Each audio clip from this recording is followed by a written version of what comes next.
এক জীবনে সব কিছু পাওয়া সম্ভব হয় না, তবে জীবনে যতটুকু পেয়েছি বা পাচ্ছি তাতেই আমি খুশি। একটা সময় ছিল যখন মা পিঠা বানাতো আর আমি এভাবে পিঠা তুলে দিতাম, আর পৌষ সংক্রান্তির আগের দিন আমি পিঠা বানাচ্ছিলাম আর মাই পিঠা তুলে দিয়েছিল। মুহূর্তটা খুবই সুন্দর ছিল।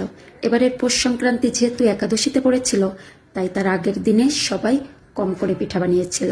আর আমার বাবার বাড়িতে পৌষ পার্বণে এ ঘর থেকে ও ঘরে পিঠা দেওয়ার একটা বড় আয়োজন চলে। আর আমাকে তো সবাই খুব ভালোবাসে, সব ঘর থেকে পিঠা খাওয়ার ডাক আসছিল। তো কার ভিডিও করব? এখানে বড় ঠাম্মা পিঠা বানাচ্ছিল, একদিকে চিতই পিঠা বানাচ্ছে আর অন্যদিকে রসেতা ভেজাচ্ছে। ঠাম্মার পিঠাটা কিন্তু পুরোটাই পারফেক্ট ছিল। ঘর থেকে কম বেশি পিঠা খেয়েছিলাম, তবে সবার ভিডিও নিতে পারিনি। তবে আমি সবার প্রতি অত্যন্ত কৃতজ্ঞ, যারা আমাকে ছোট থেকে এখন পর্যন্ত সেই একই রকমভাবে ভালোবাসা দিয়ে যাচ্ছে। এটা ছিল ছোট ঠাম্মার পান পিঠা, এত পারফেক্ট হয়েছে, দেখুন কালারটা কি সুন্দর, হবেই না কেন। তার স্বামী আবার গাছি মানুষ, টাটকা খেজুর গুড়ের পিঠা, কালার তো আসতেই হবে। আর এদিকে নোয়া কাকির শরীর সেদিন খুব একটা ভালো ছিল না, তার মাই তার জন্য পিঠা বানিয়ে পাঠিয়েছে। আর ভাইও বাসায় থাকে না, তাই কাকির আবার ওই দিনে পিঠা বানানোরও কোনো রুচি ছিল না।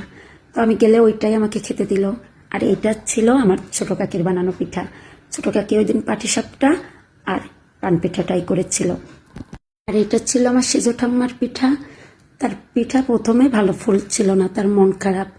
পরে পিঠাগুলো ভালোই হয়েছিল, কিন্তু ভিডিও করা হয়নি।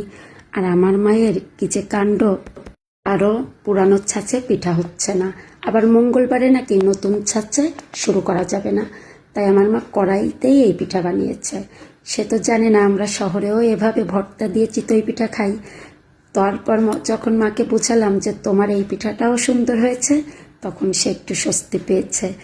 আমাদের বাড়ির এই পিঠা সমাচার আপনাদের কেমন লাগলো অবশ্যই কমেন্টে জানাবেন।